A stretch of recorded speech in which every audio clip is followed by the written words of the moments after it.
Tom Woods Show, episode 870.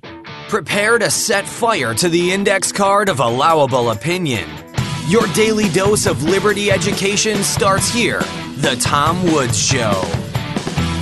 Hey, all you shavers out there, Harry's wants to send you a free trial set. Razor handle, 5-blade cartridge, and shaving gel. Best shave you ever had, just pay for shipping. Check it out at harrys.com/woods. Hey everybody, Tom Woods here, joined by Lou Rockwell today because we got to talk about something that's just happened.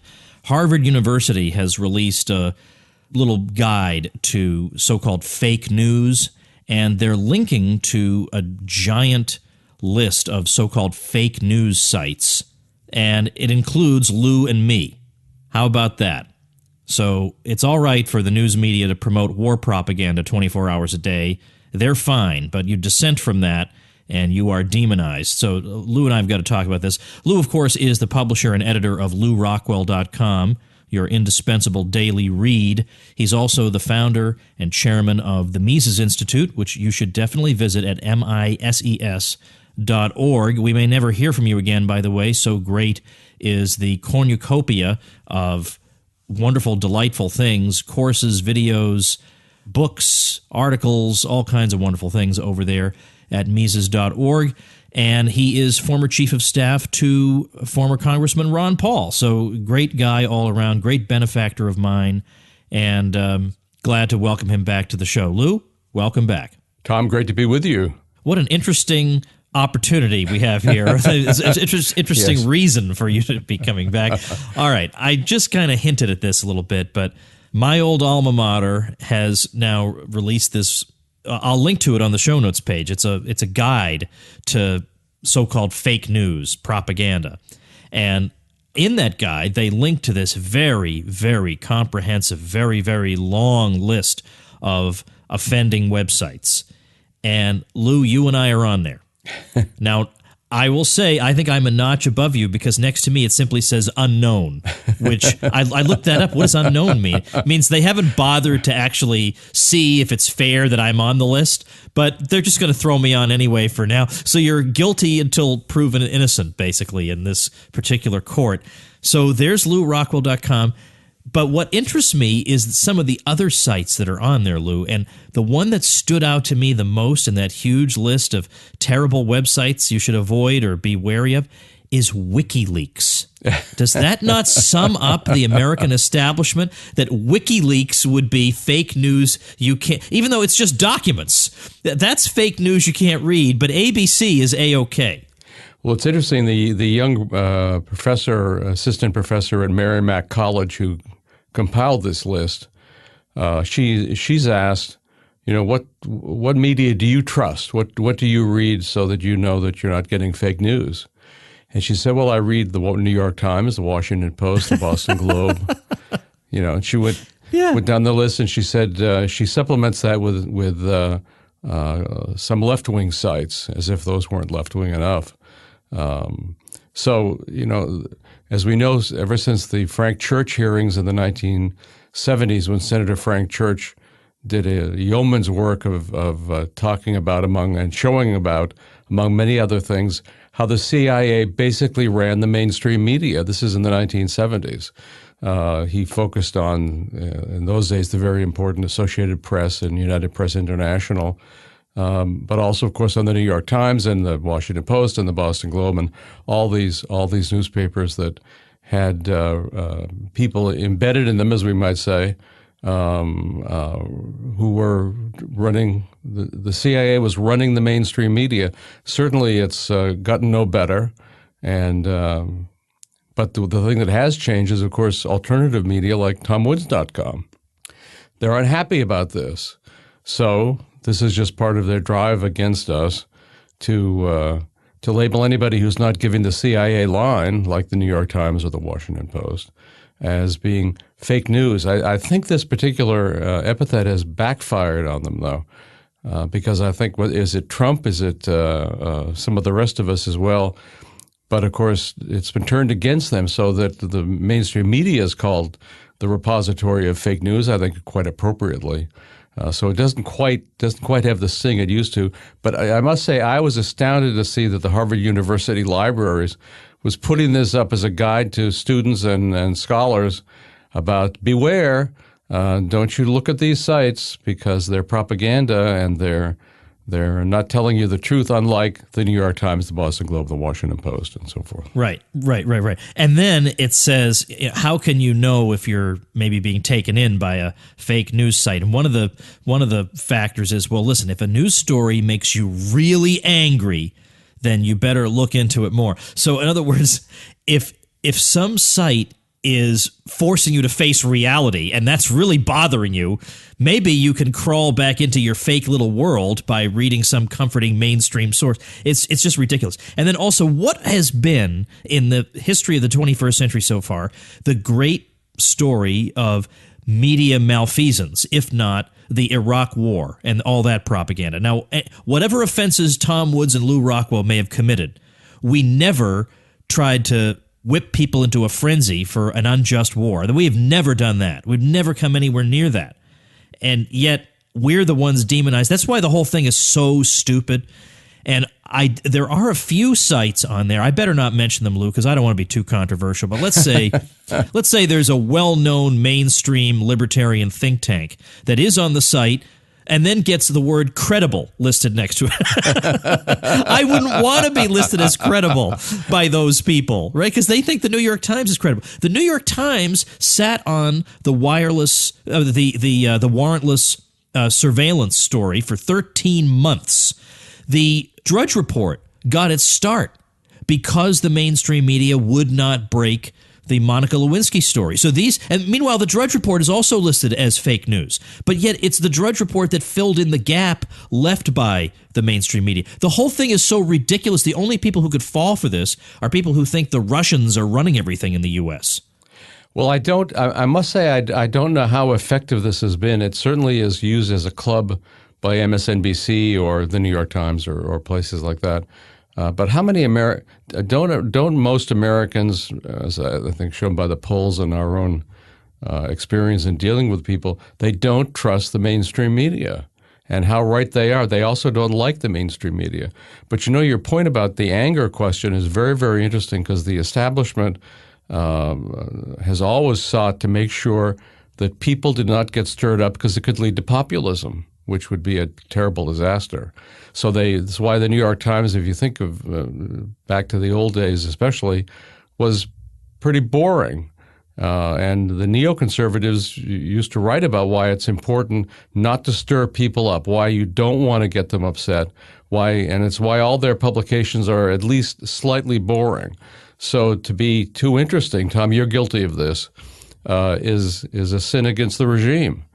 But again, this is not an effective strategy. It's not, to the extent this was ever an effective strategy, it's no longer one. And yet, we should point out there are some left-wing sites on this. So it's not just that they're demonizing libertarians and conservatives. The Daily Kos is listed on there. But I bet if I went and counted, it would be overwhelmingly right-of-center organizations and websites that are listed there. Would not that? Yes, you find things like Daily Kos, but not that many percentage-wise. Yeah, and my guess is the Daily Kos is something to bug the lady who put this together, because the Daily Kos is entirely an establishment operation. Mr. Kos, that's not his full name, worked for the CIA at one point. There are some decent left-wing sites in this country that are not following the trumpet of the U.S. state, but that does not include the Daily Kos. Yeah, you mentioned some decent left-wing sites. Well, CounterPunch would be an example of that, and CounterPunch is also listed on the site. The neocons are also on there, not National Review, because there's a phony National Review that they were pointing out was fake, but I know Weekly Standard is on there. The Washington Free Beacon, I think, is on there. So they're on there too. So there are a lot of different, it actually kind of reminds me, the idea that you would be worried about establishment neocons, as drumming up subversive ideas in the people reminds me of the enemies list that the Southern Poverty Law Center has, they list WorldNet Daily, totally mainstream conservative site, as an extremist site. So everybody's an extremist, everybody's a hater. And of course, these days, pro-war. Yeah, of course, right. But somehow that doesn't seem to bother them all that much. That's just a coincidence they put them on with that, because they don't care about that. And that goes to show, that reminds me, another site listed here for being fake news is antiwar.com. Antiwar.com was the only source of real foreign policy news, has really been, really through all U.S. wars and all bombings since it got started in the mid-1990s. And they're demonized as fake news? This is bizarre. Who with an IQ above 60 could credit any of this? Well, of course, fake means non-governmental. I mean, that's it, not taking the official line. So that's but I must say there are oddities to this list too. I think how about an examination of the young professor who put this together? What were her motivations? What's her methodology? It seems to me very sloppy and just stupid. On the other hand, I don't think this at all hurts us. Any Harvard student who would think, now let me see, I'm going to go to the guide and see what I must not look at. But anybody who has that attitude, they're lost anyway. Yeah, we're interested in the kids who want to look at the stuff they're not supposed to look at, who are told don't listen to that, don't watch that, don't read that, and immediately want to do so. So I think there are plenty of good kids who have that attitude, and the ones who don't have it, well, one can always hope they'll change down the road. Yeah. Well, what I don't get, of course, the whole thing is kind of nonsensical, but a lot of these are opinion websites, and they don't purport to be anything else. I'm not claiming that my website is a news site per se. It's a libertarian site. It says there right there on the homepage. I'm not hiding anything. Like, if I pretend to be ABC News, I can sneak libertarianism into people's brains. I come right out and tell them this. My podcast every single day says, liberty, libertarian, all over the place. So what is the point of pointing out, well, these websites might have a particular spin on things? Well, duh, right? Everybody has a spin on things. Everybody has some kind of ideological filter in his brain. So what is the point of listing them? Who actually needed to know that on a liberal site, you might read a liberal slant, and a conservative site, there might be a conservative slant? Duh. I mean, again, what are the IQs of these people? I don't know, and I don't think it's effective. I mean, they're copying the as you said, the Southern Poverty Law Center, and of course states have their own ways of keeping track of these things. I can remember when LRC was not very old, when somebody I knew who was a pretty high-ranking person in the Air Force told me that among the sites that the CIA was keeping an eye on at that point, at that early point in LRC's history, was LouRockwell.com. That it was. She told me it's on the list and they pay attention to you. She thought that was a feather in my cap, and of course I do too. So I think it's the state has its own list of the I'd actually like to see the CIA's list of the sites you should worry about. That would be fun. Yeah, that really would be fun. I want a Freedom of Information Act thing or whatever. I don't know how to file that, but I want to read that, and I'm going to be disappointed because I fear... You're on it, Tom. No, I'm afraid I won't be. That would be the only thing that would make me unhappy. I won't be. All right, let's continue this conversation after we thank our sponsor.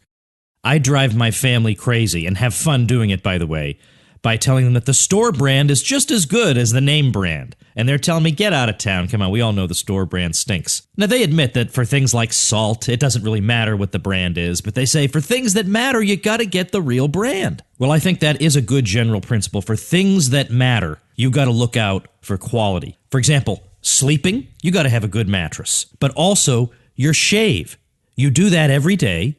There's a potential you could be making yourself into a bloody mess, and it conveys a look to people. It makes you look either professional or hopeless. It makes you comfortable or miserable and stingy. So you got to get the best. What's the best? Harry's. I have been using Harry's razors with tremendous results.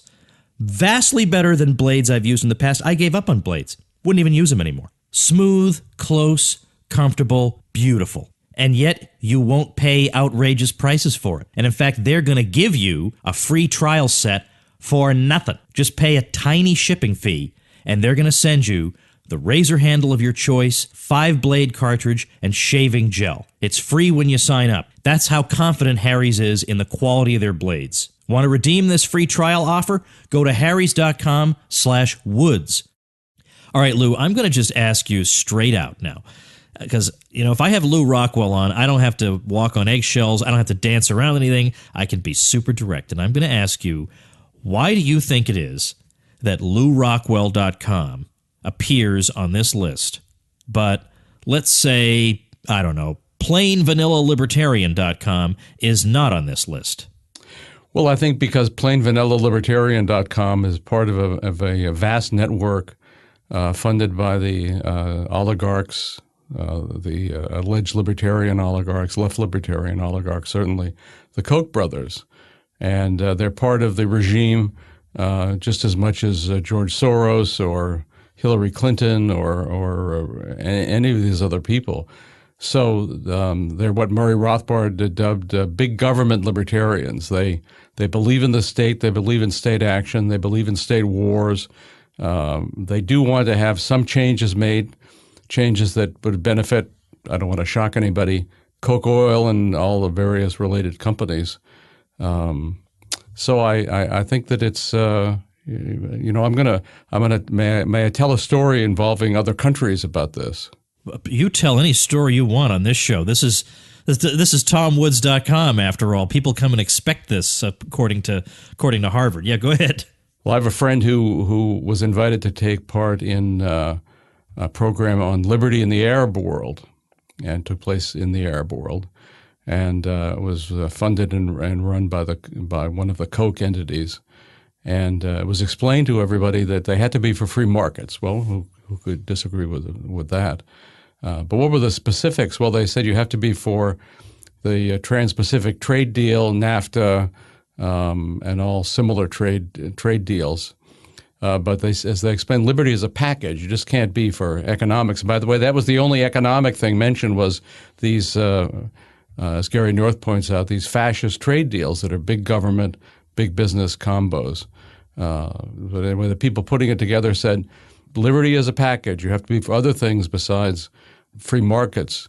You have to be for gay rights. You have to be for feminism. And you have to be for open borders. So these people are not exactly a threat to the regime. In fact, they're part of the regime. They play their role just as Soros plays his role with another hat on. But that's what's wrong with plain vanilla libertarianism. Murray Rothbard always said the key to understanding who were the good guys within the libertarian movement, he said it was not an anarchist-minarchist distinction. Who was it who really dislikes the state? If you don't like the state, if you really have an animus towards the state and all its unbelievable list of crimes, of all the millions and millions of people it's killed, is really mankind's greatest enemy on earth. All the horrendous starvations, and the mountains of corpses, destruction of civilization, destruction of families, destruction of property, of businesses, all the things that don't happen because of the state that would be so good for the flourishing of mankind.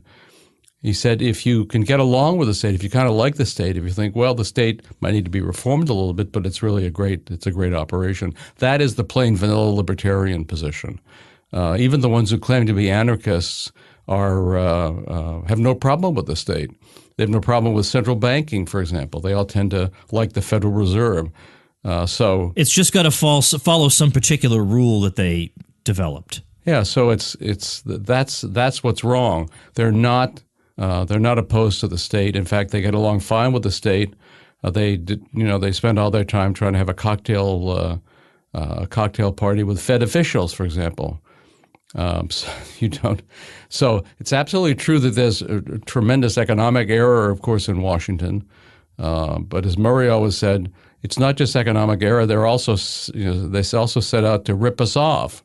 They and the crony capitalists who are in cahoots with them. So that's who plain vanilla libertarianism is all about. It's why it certainly doesn't threaten anything, and it's why you just would not expect them to be gone after in the same sense that sites that take an opposing view to the regime as a bunch of criminals and murderers and thieves, as Murray always defined the state, a gang of thieves writ large. That is not the view of plain vanilla libertarianism. In fact, right now they're pushing for a guaranteed national income for everyone. Everyone should have a big welfare for everybody in society, taxed away, of course, from the non-poor. That was also Milton Friedman's point, who unfortunately a brilliant guy, but on policy matters, a hack Republican. So that's the key. That's why the plain vanilla libertarians not only don't threaten anybody in power, the people in power are perfectly happy to have them as a diversion to get people who are interested in the cause of liberty, who are interested in free markets, for real, put them off in a corner, divert them off into a side street, make sure that they don't do anything to bug the people in control. It seems to me if the state is not sending a chill down your spine, then you're not really getting it. If you're thinking, well, I'm going to try and see if I can get these people in Washington to listen to reason because I've got this new policy paper I just wrote.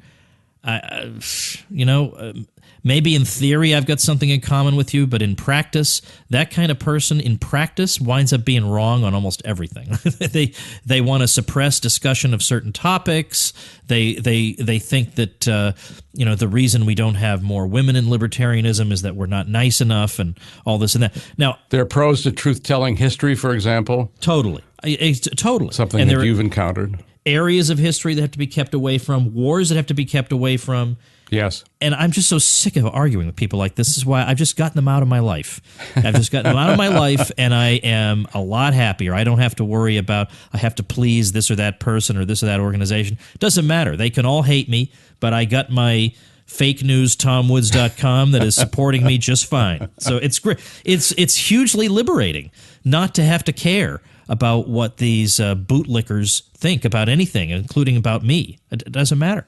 It must be it's glorious for you too. You don't care. What do you care? And Tom, one of the great things you've done.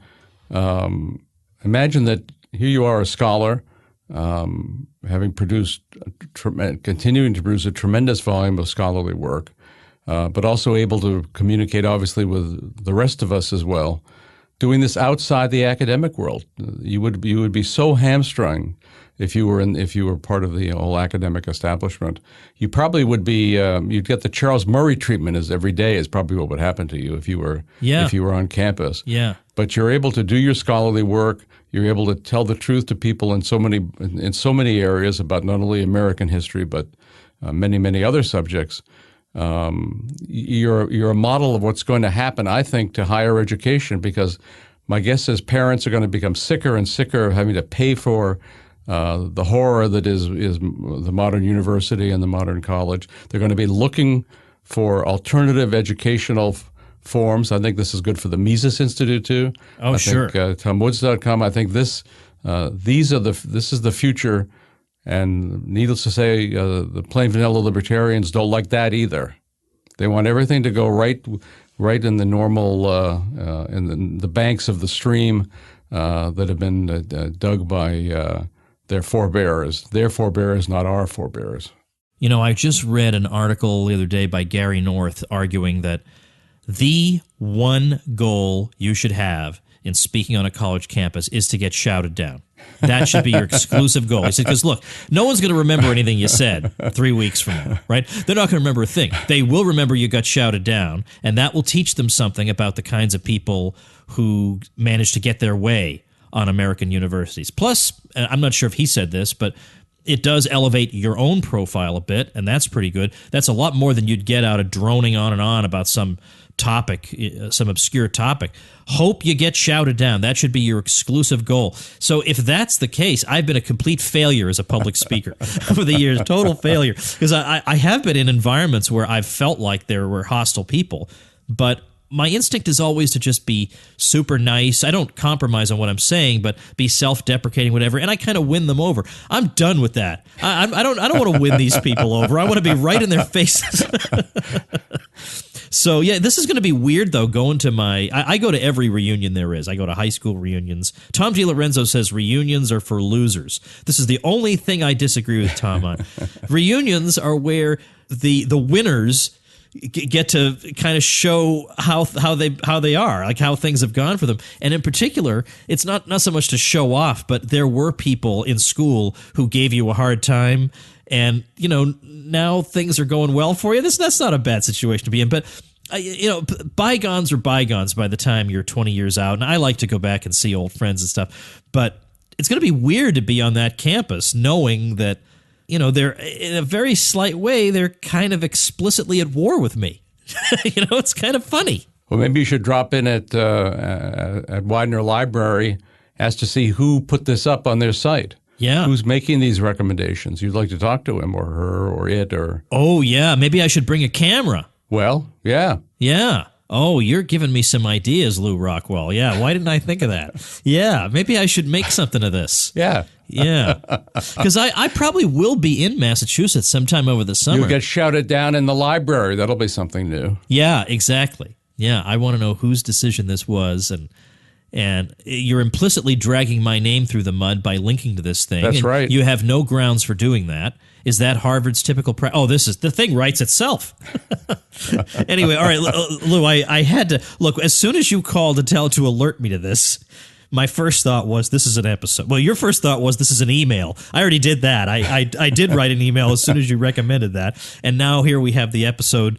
As I said, at tomwoods.com/870, people can read this Harvard guide for themselves, and you can look through the list of people and websites and see what you think. But let's try in the next couple of weeks to come on and talk about something other than this, particularly this interesting stuff about the CIA, and they can control your car. And this is just, if people would just listen to the fake news sites, they would have known this stuff 5 years ago. Well, that's, of course, exactly correct. That's totally crazy. Thanks a lot, Lou. Tom, great to be with you as always. All right, that's going to do it for us for today. On tomorrow's episode, number 871, we have some very practical advice as to how to keep your email safe and secure from the bad guys. And by the bad guys, I mean people snooping from the U.S. government, from the deep state or whatever. There is a practical way you can stop them from doing this. Almost nobody knows about it, but you guys will know about it after tomorrow's episode. So I hope you'll tune in. If you're enjoying the show, consider becoming a supporting listener and joining the elite at supportinglisteners.com, and I'll see you tomorrow. Become a smarter libertarian in just 30 minutes a day. Visit tomwoods.com to subscribe to the show for free, and we'll see you next time.